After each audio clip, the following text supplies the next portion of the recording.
Malaria, earthquake, forest fire और flooding. अरे ये क्या है? ये सब है डिजास्टर। आज हम देखेंगे डिजास्टर मैनेजमेंट। दोस्तों ये वीडियो क्लास 6 से लेकर क्लास 10 तक यूजफुल है। चलिए आज हम देखेंगे इस लेसन का माइंड मैप।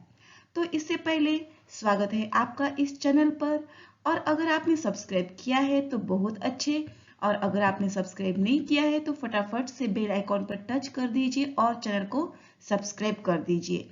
चलो तो अब हम शुरू करते हैं mind map of this lesson.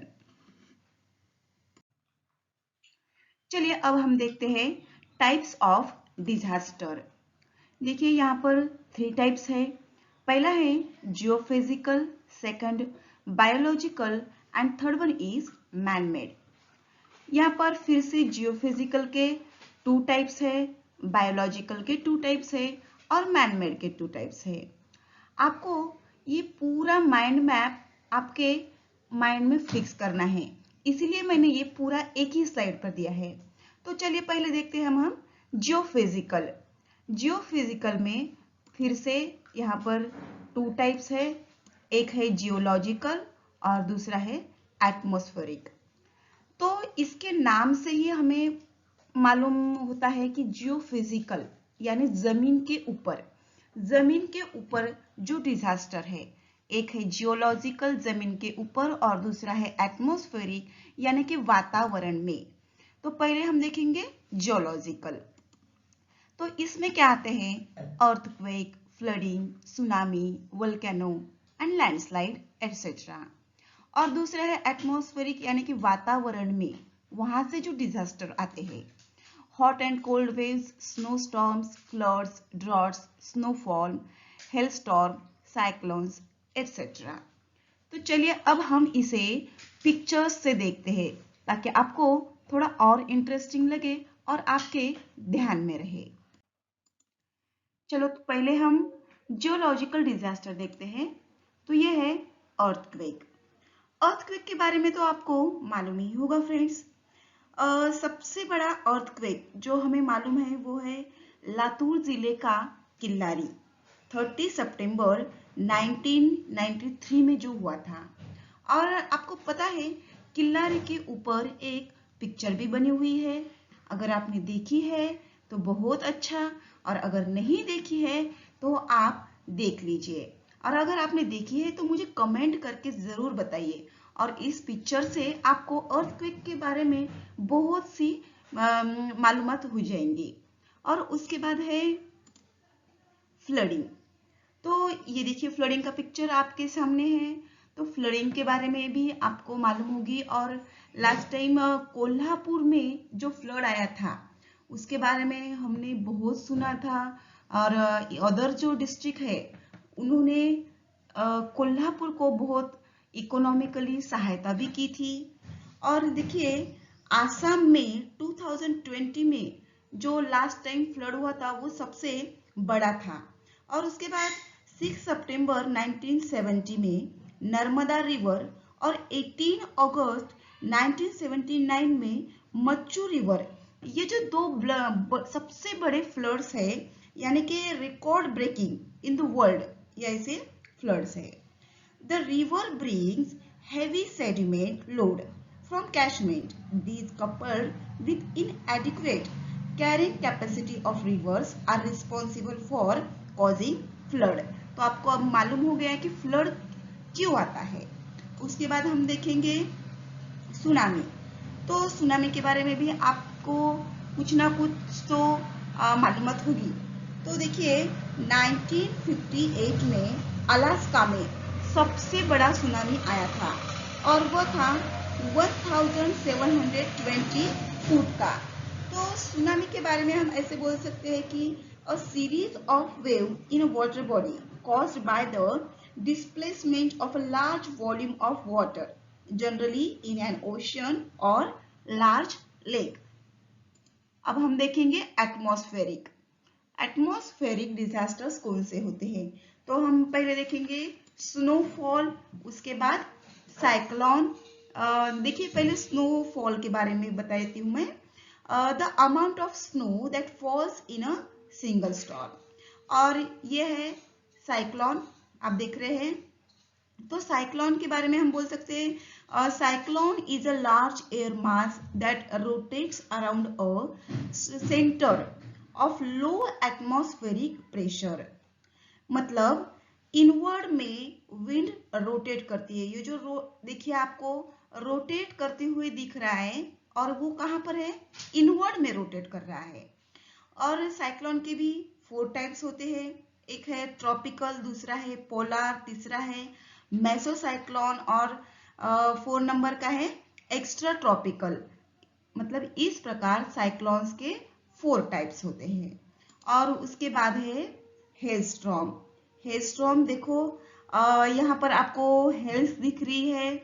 जब हेलस्टॉर्म कभी कभार हमारे यहाँ भी इस टाइप के हेल्स दिखते हैं, तो बच्चों को बहुत ही आनंद होता है। ये जब हम हेल्स यानी कि ये आइस बॉल्स हाथ में लेते हैं, तो बच्चे बहुत खुश हो जाते हैं। Super cooled water which is refrozen in the atmosphere before falling back to the ground as a sizable ice ball। देखिए ये आइस बॉल है, और मतलब वो रिफ्रोज होकर आइस बॉल बनकर ही जमीन पर आते हैं। और ये जो आइस बॉल है, मतलब हेल स्टॉर्म, देखिए एयरक्राफ्ट, होम, कार, इसे डैमेज भी कर सकता है। इस तरह ये सब हो गए हैं जियोलॉजिकल एंड एटमॉस्फेरिक डिजास्टर्स। अब हम फिर से अपनी पहली वाली स्लाइड पर वापस चलते हैं। देखिए तो अब दूसरा टाइप है बायोलॉजिकल। पहला जियोफिजिकल जो अभी हमने देखा है, दूसरा है biological.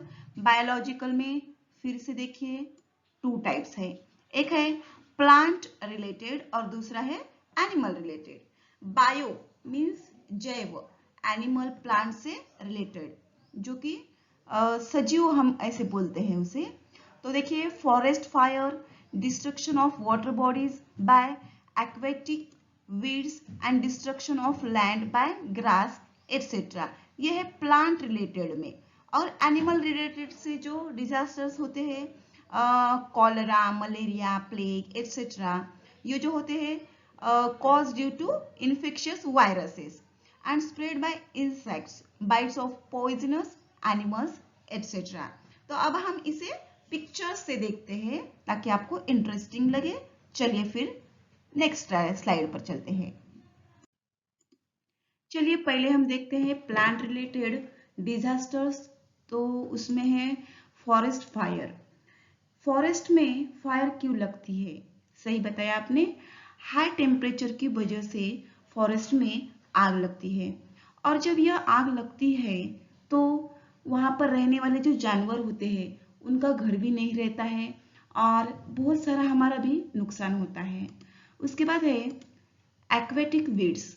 Weeds means unwanted, undesirable. So ये जो एक्वेटिक वीड्स होती है, यह फिश और फिशरीज, ये दोनों के लिए हार्मफुल होते हैं। अब है लैंड ग्रास। लैंड ग्रास जब कंट्रोल के बाहर होती है, मीन्स बहुत ही ज्यादा बढ़ती है, तो पेड़ के लिए वह हार्मफुल होती है। यानी कि पेड़ जिस मात्रा में बढ़ने चाहिए उस मात्रा में वह बढ़ते नहीं हैं। अब हम देखेंगे एनिमल रिलेटेड डिजास्टर्स। ये पिक्चर तो आप सबके लिए बहुत ही पहचान वाला होगा, और ये वर्ड वायरस, ये भी आपके लिए बहुत ही परिचित है। वायरस अब सबको मालूम है, मीन्स बच्चों से लेकर बूढ़ों तक, और लगभग मेरे ख्याल से एक भी ऐसा पर्सन नहीं होगा जिसे ये वायरस मालूम नहीं होगा। या सही सोच रहे हैं आप, कोरोना वायरस जो अभी फिलहाल 2 या 2.5 साल तक हमारे जुबान पर था, कोरोना वायरस। और ये जो सेल्स होते हैं, मीन्स ये जो वायरस होता है, ये हमारे सेल्स में जाता है और सेल्स को मारकर वह हमें बीमार करता है। मीन्स हमें हमारी जो बॉडी होती है उसे इन्फेक्ट करता है। और इस वायरस की वजह से कभी कभार डेथ भी हो सकती है।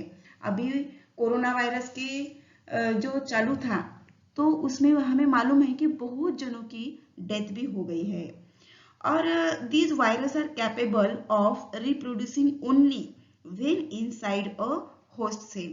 मीन्स ये जब सेल में हमारे होते हैं तभी वह मल्टीप्लाई होते हैं। और इनका जो कैरेक्टरिस्टिक है वो है कि ये नॉन सेलुलर होते हैं, नॉन लिविंग इनका स्ट्रक्चर होता है। और उसके बाद है ये बैक्टीरिया। बैक्टीरिया जो होते हैं वो वायरस से थोड़े बड़े होते हैं। और हम टीवी पर हर बार सुनते हैं जो टूथपेस्ट की जो ऐड होती है तो हमारे दांत में बैक्टीरिया बढ़ते हैं, इस टाइप के हम सेंटेंस बहुत बार सुनते हैं। अब ये बैक्टीरिया हमारे बॉडी में एंट्री किस टाइप से करता है, तो वह नाक, मुंह या ओपन स्किन जहां पर होती है, अगर हमारे बॉडी पर कुछ खरोच है, कुछ या फिर कट है तो वहां से बैक्टीरिया हमारे शरीर में प्रवेश करते हैं और वहां से हमें इन्फेक्शन होता है। उसके बाद है पॉइजनस इंसेक्ट्स। सही पहचाना आपने, ये है मॉस्किटो। तो ये जो मॉस्किटोज है इसका डेंगू, मलेरिया, चिकनगुनिया इस टाइप की बीमारियां हमें इनसे होती है। चलिए अब हमारे फिर से पहले वाले स्लाइड पर चलते हैं। चलो हमारे दो टाइप्स तो हो गए हैं, पहला जियोफिजिकल हमने देखा है, उसके बाद बायोलॉजिकल भी हो गया है और अब है थर्ड मैन मेड। तो इसमें भी फिर से दो टाइप्स है, पहला वाला है अनप्रेडिकेटेबल और दूसरा है इंटेंशनल। ये दोनों अपोजिट लगते हैं। देखिए इनप्रेडिकेटेबल यानी कि कुछ अंदाज नहीं है, अनएक्सेप्टेड अचानक से होने वाले, यह है leakage of poisonous gases, radiation of atomic test and accidents. मतलब हमें कुछ मालूम नहीं होता है, कुछ अंदाज नहीं होता है, पर ये हो जाते हैं इस टाइप से। और दूसरे है इंटेंशनल यानी कि यह जानबूझकर जो होते हैं, मैनमेड है, जानबूझकर किए वाले हैं, war, bomb blast, terrorism, rape, child labour etcetera. तो हम इन डिटेल विथ पिक्चर अब ये मैनमेड डिजास्टर्स देखेंगे। तो चलिए नेक्स्ट स्लाइड पर। चलिए दोस्तों अब हम देखेंगे कुछ मैनमेड, अनप्लान्ड और प्लान्ड, मतलब अनजाने में जो डिजास्टर हुए वो डिजास्टर्स और जानबूझकर होने वाले डिजास्टर्स। तो अनजाने में पहला है एक्सीडेंट। तो ये एक्सीडेंट मीन्स क्या होता है, तो accident means unplanned event usually results in harm, injury, damage और लॉस। पर ये एक्सीडेंट होते क्यों है, तो उसके रीजंस है lack of intention, carelessness, ignorance. तो मेरे ख्याल से आपके भी साथ कभी कभार एक्सीडेंट हुआ होगा। तो दोस्तों अगर आपके साथ ऐसी कुछ इंसिडेंट हो गई है तो मुझे कमेंट बॉक्स में जरूर बताइएगा। चलिए तो फिर दूसरा डिजास्टर हम देखते हैं, भोपाल गैस लीकेज। ये आपने भी भोपाल डिजास्टर सुना होगा। And this is a chemical leak that occurs in 3rd December 1984 in the Indian city of Bhopal. तो इस डिजास्टर में लगभग 15 से 20,000 लोग मारे गए and it was the worst industrial accident in history. Means ये बहुत ही बड़ा गैस लीकेज था। उसके बाद हम देखेंगे एटॉमिक टेस्ट। तो सबसे लास्ट में जो न्यूक्लियर टेस्ट हुआ था वो 3 सितंबर 2017 में हुआ था और 2006 में नॉर्थ कोरिया ने न्यूक्लियर टेस्ट किया, इस तरह से उन्होंने डिक्लेयर किया था। तो उसके बाद है वॉर। अरे भाई अभी कौन चाहेगा कि वॉर होना चाहिए, पर जब हमें कोई चीज चाहिए और नहीं मिली तो हम वॉर करते हैं। तो ये जो वॉर वर्ड आया है वो फ्रेंच वर्ड से आया है, long term physical and psychological harm to children and adults, that is the war. And due to war ये वॉर से क्या होता है, तो reduction in material and human capital. So war होना ही नहीं चाहिए, लेकिन दैट इज प्लान्ड, जो मैनमेड है उसमें भी ये प्लान वाले जो डिजास्टर है उसमें वॉर आता है। तो उसके बाद हम देखेंगे चाइल्ड लेबर। चाइल्ड लेबर की मूवमेंट सबसे पहले ग्रेट ब्रिटेन में और 18th सेंचुरी में स्टार्ट हुई थी। अब ये चाइल्ड लेबर जो है, ये बच्चों को हम काम कराते हैं, तो उसके कुछ रीजंस हैं। तो अब हम रीजंस के बारे में देखेंगे।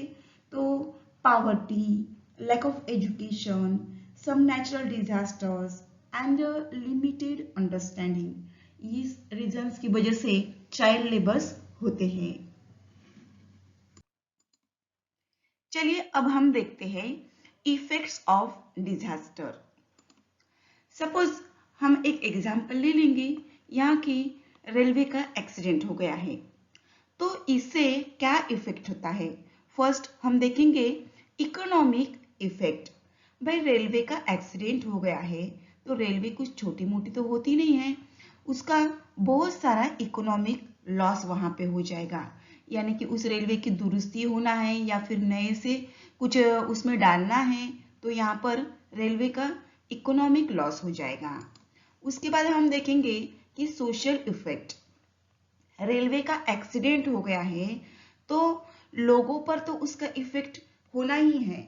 लोगों की तो कुछ लाइफ ही नहीं रहेगी, कुछ लोगों की डेथ हो जाएगी, कुछ लोग इंजर्ड हो जाएंगे, या कुछ लोगों पर मानसिक स्ट्रेस भी आ सकता है। तो उसके बाद हम देखेंगे इन्वायरमेंटल इफेक्ट।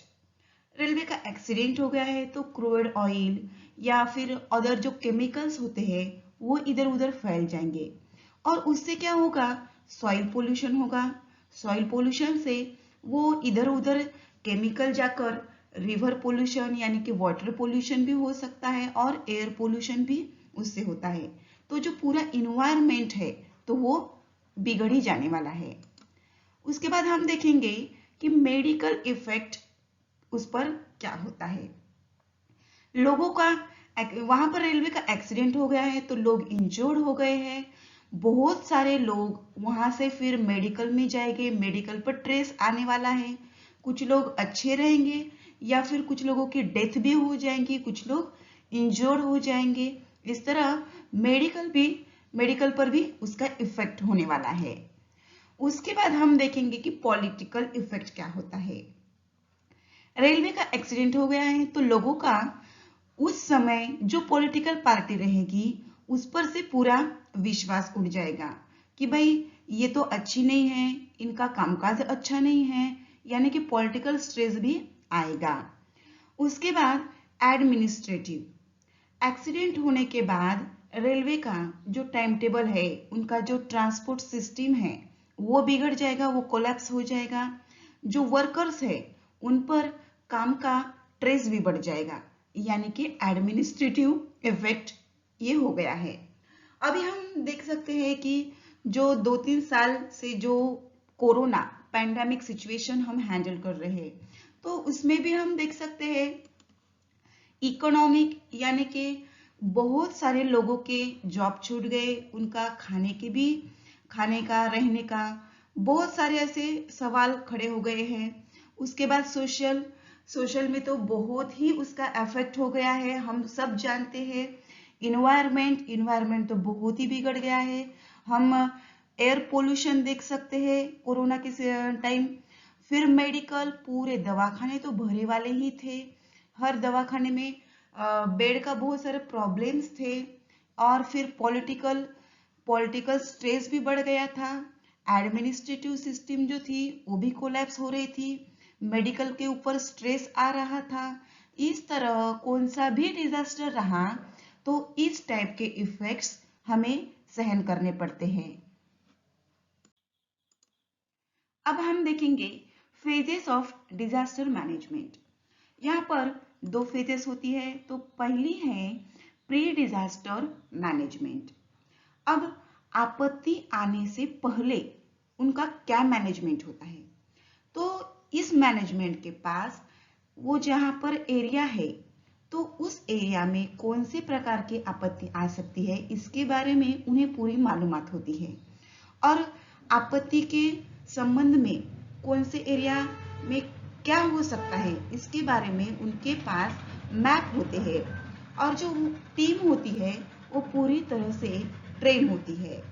उस एरिया में जो लोग रहते हैं उन्हें अवेयर करने के लिए वो डिफरेंट टाइप के प्रोग्राम भी अरेंज करते हैं।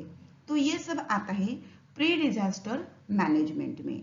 अब हम देखेंगे पोस्ट डिजास्टर मैनेजमेंट, मतलब आपत्ति आने के बाद क्या होता है।